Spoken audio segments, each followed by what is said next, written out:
मैंने बताया कि सिंपल पेंडुलम का जो टाइम पीरियड है ये 2 pi into square root of L by g है।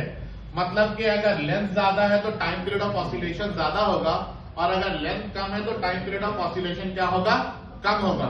अभी हम यहाँ पे एक्सपेरिमेंट करेंगे, ठीक है। आपने से किसी एक को हम बोलेंगे स्टॉप वॉच ऑन करने के लिए 1 2 3 काउंट करेंगे तो आप स्टार्ट कर देंगे। इसका 10 ऑसिलेशन होगा, 10 ऑसिलेशन का एवरेज निकालेंगे हम लोग, ठीक है। देख लेते हैं कितना आता है टाइम पीरियड। इसी तरह से फिर एक बार हम छोटे वाले लेंथ के लिए भी यही काम करेंगे, ठीक है। समझ आ रहा है? तो पहले बड़े वाले के लिए हम लोग करते हैं कि बड़े वाले में क्या होता है, ठीक है। जब हम बोलेंगे 1 2 3 पर आप लोगों को स्टार्ट करना है अपने स्टॉप वॉच को, ठीक है ना। 1 2 3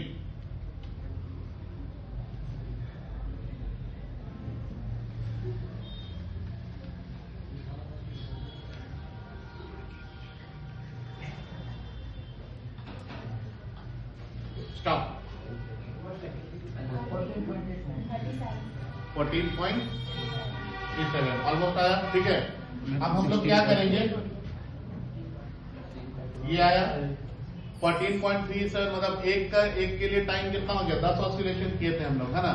एक के लिए टाइम कितना हो गया, मतलब 1.41 सेकेंड, ठीक है। इस बार हम लोग इसको देखेंगे, है ना। इसका भी 10 ऑसिलेशन काउंट करेंगे। मेरे ख्याल से सेम हाइट के लिए है ना, जितनी दूरी पे वहां तो जितनी दूरी पे होगा ये, है ना। 1 2 3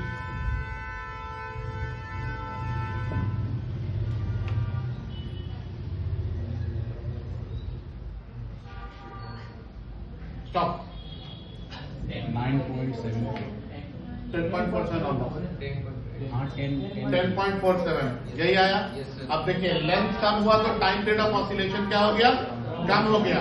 और लेंथ जिसका ज्यादा था उसका टाइम पीरियड ऑफ ऑसिलेशन क्या था, ज्यादा था। ये चीज आप लोगों ने गौर किया होगा, है ना, ठीक है। तो याद रखना है कि टाइम पीरियड ऑफ ऑसिलेशन ये सिंपल पेंडुलम के लेंथ के ऊपर डिपेंड करता है, ठीक है। अब आप ये बोल सकते हैं सर ये तो लेंथ के ऊपर डिपेंड कर रहा है, मास का क्या है, मास के बारे में आप कुछ नहीं बताएं, ठीक है। तो यहाँ पे हम लोग अब एक बार मास से भी रिलेटेड हम लोग करेंगे। देखिए इस लेंथ के लिए अभी हम लोग निकाले थे तो आप लोग को ऑलमोस्ट 14 पॉइंट कितना आया था, 37 आया था।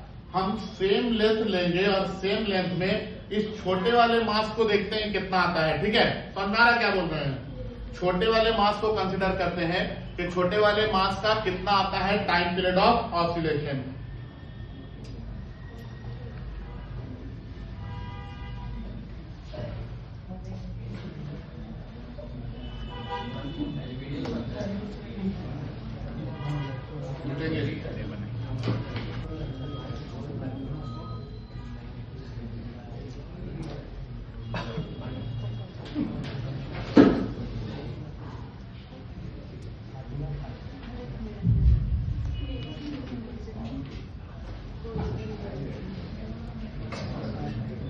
लेंथ हम लोगों ने सेम लिया है, जितना इसका है उतना ही इसका भी है, ठीक है।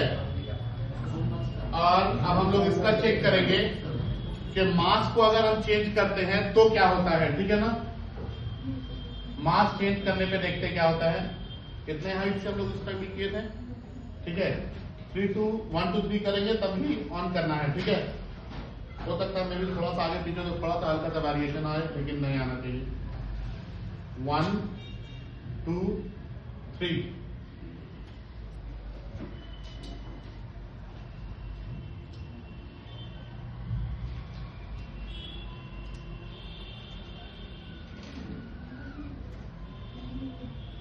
स्टॉप।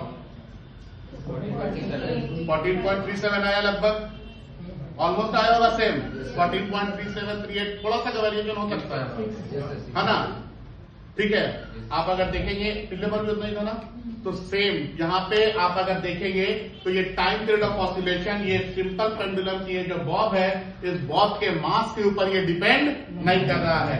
मतलब इसी लेंथ में ये वाला पेंडुलम रहे, ये रहे, हम इसके ऊपर जाकर के बैठ जाए, ठीक है। आप लोग सबको यहीं पे ला करके बैठा दे, इसके मास के चेंज होने की वजह से इसके टाइम पीरियड ऑफ ऑसिलेशन में कोई भी चेंजेस नहीं आएगा। ठीक है।